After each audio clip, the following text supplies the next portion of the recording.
Hey, it's 4th of July. I hope everyone is having a fun and, more importantly, safe holiday. Don't go out there and blow your hands or faces off, even though some of you could use a good facelift, am I right? Not funny. So, I thought I'd bring you another video today of my own version of a firecracker, the Tabasco pepper. Probably one of the most well-known peppers out there simply because of the name Tabasco. This is one of the weird ones that is not from the Annuum, Bacatum, or Chinense varieties. This is from Capsicum frutescens. It's one of the only ones that you can find commercially available from that variety. Honestly, every one of them that I've ever seen from this look a lot like this. They're like a variety of this shape. When they grow on the plant, they grow straight up for the most part, unless it decides it wants to grow off at an angle, in which case it's going to grow straight at that angle. It doesn't bend like some other ones do. It's just completely straight up, and this will tell you straight up right here, the size does not matter. These little things pack a wallop. They're not super hots. They're closer to an annuum than a Chinense by far, but do not let them fool you.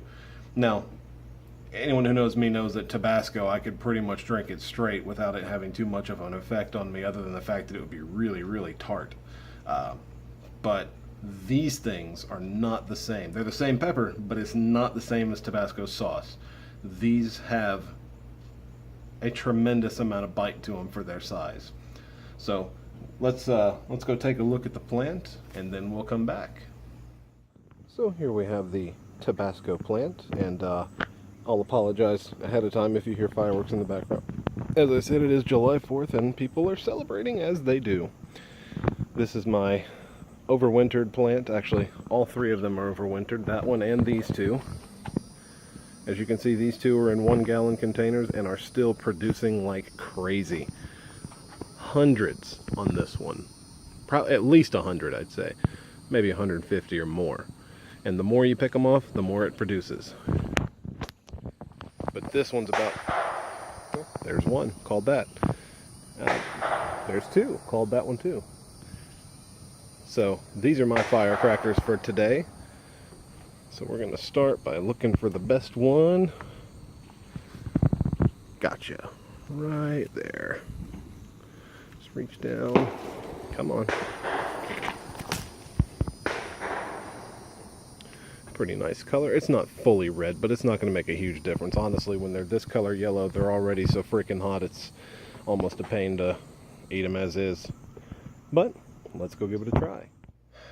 Yeah, lots of folks out there celebrating today. I'm hearing constant explosions now that I've come back inside.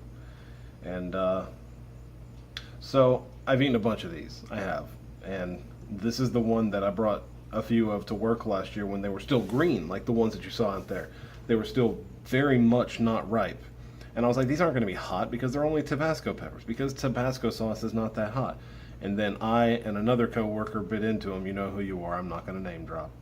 And I thought she was going to cry. In fact, she might have actually cried a little bit. And from that point on, she decided she was never going to trust me. Ever. Ever. Again. And so that's the price I paid for what I thought was going to be fun, but I guess not. Either way, let's give this one, I can't eat the whole thing. These have a very specific heat. It's not like any of the others I've tried. The others have like a welling heat. These have a biting heat. Like it hits certain spots and it's like a needle being stabbed into those spots. So I'm definitely not gonna do that. I am going to give you a little bit of an overview on the flavor profile and just take a little bit here.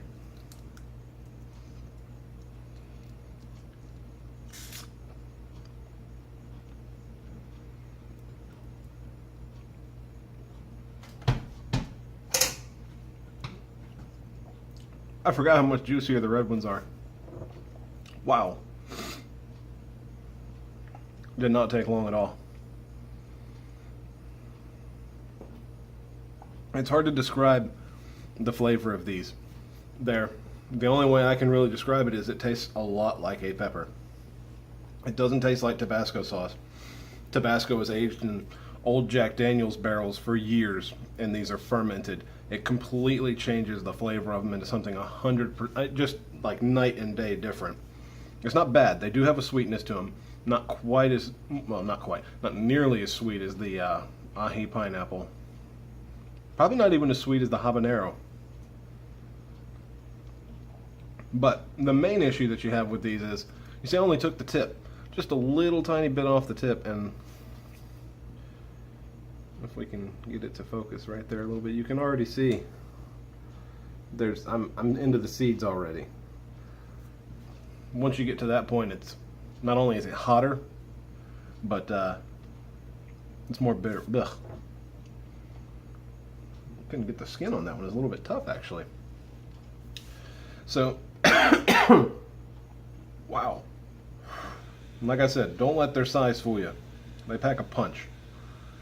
So these are picked at a very specific time in the development process.